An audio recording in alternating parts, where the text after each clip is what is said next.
the most out of your time at work with Karen Gately. Leadership and People Management Specialist. Karen, good morning. Welcome to the show. I hope that you're feeling quite perky today. I know a lot of people aren't because it is winter and it's hard sometimes to be perky in winter.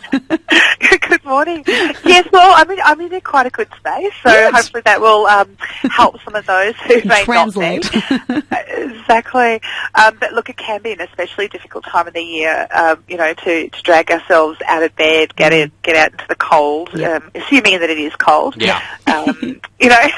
I'm just conscious that, at the end of the day, for some people, we don't necessarily mind the poor weather. It's very much down to individuals and, what it is that we need to get motivated each morning. But I think the common thread for most human beings is at this time of the year, it can just feel a bit heavy. Well, it's funny, from that moment that your alarm goes off and you're kind of warm and toasty under your quilt and you think, I have to get out of here, to, when you're maybe running from the car to get to the office, it's a little bit cold, or maybe people in the office are a little bit unwell because of the weather. How do you stay motivated through all of that?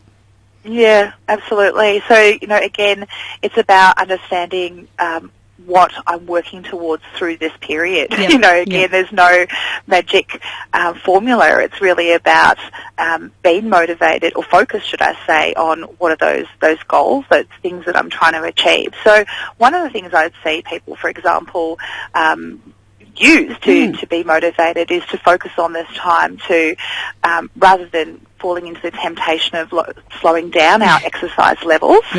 It's easy to do. Exactly right, especially as we're saying when it's cold and, getting outside, especially if exercise is something we do outside, that can become incredibly difficult. So, for some people, just shifting that routine and perhaps, getting into the gym or even staying in your house and doing some level of exercise, for example. So that's a strategy that works for a lot of people. So again, it's not just about saying, okay, well, I've just got to zero in on my career goals and the things I want to be excited about and get those things to get me out of bed. It might be a smaller goal around, okay, well, I'm just going to get really active through this period because I tend to know that I get lazy. Yeah, I know for me, because in summer I spend stacks of time at the beach playing, with balls and things like that.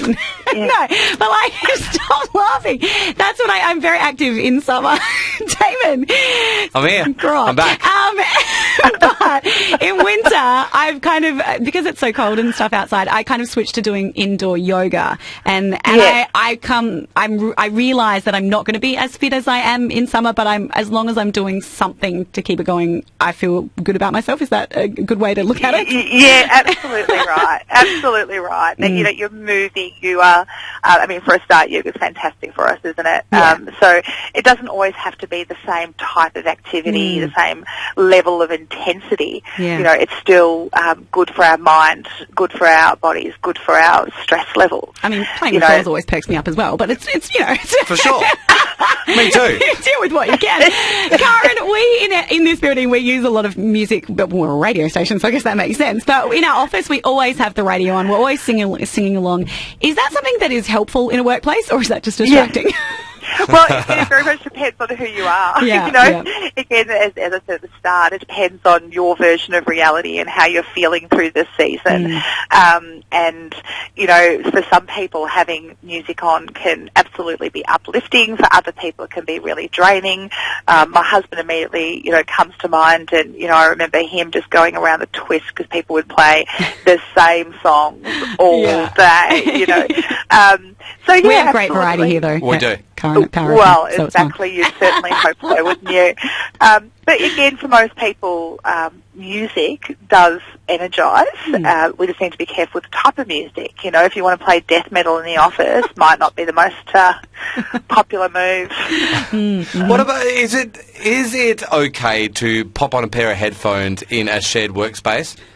Yeah, I think so. And I have this conversation with leaders all the time where, it really is about accessibility. Yep. If somebody is sitting with their headset on and they're refusing to look up if someone taps them on the shoulder because they need their attention, or they're losing sight of the fact that actually I've got to go to a team meeting now, or, whatever the case may be, then that's a problem. But if people want to put, you really just go into a cocoon so they can focus. And sometimes, as we're talking about today, getting the motivation, getting the energy levels. Yeah. Sometimes, if they're able to do that for a period of time and feel like they are progressing some work, for example, it can make a big positive difference. Yeah. So, again, it's about being sensible and reasonable. You don't get to be in your cave all day hiding inside your music. Yeah. But, it can be really good, again, for just making people feel energised, motivated, especially through this slower season. Yeah. For sure. And if you can, I mean, is it a good idea to maybe just get away every now and then on a weekend? It doesn't have to be anywhere expensive, obviously. You take the tent somewhere, whatever it is. Yeah, again, it's up to you in terms of what you enjoy. Some people can think of nothing more pleasant than just getting an actual weekend at home with nothing to do, you know? So true. Sometimes I talk to people, they're like, I'm doing nothing, I'm so excited. Yeah, actually, it is quite a good feeling. Yeah, exactly. But absolutely, if that's something you enjoy, it's about making things a priority and actually having the discipline to get ourselves to do them. So, we could just wallow in, okay, this is the hard season, I'm really lacking motivation, I'm struggling to get out of bed every morning because it's cold.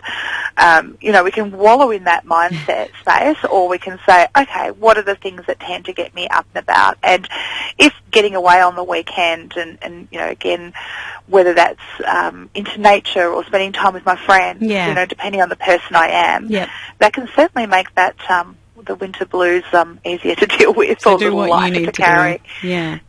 Well, hopefully that swept away some of your winter blues, or at least given you some idea how to do so. Next Monday, Cara, we want to probably deal with something very similar in terms of de-stressing at work and getting rid of a little bit of that high stress. We'll catch you again next Monday.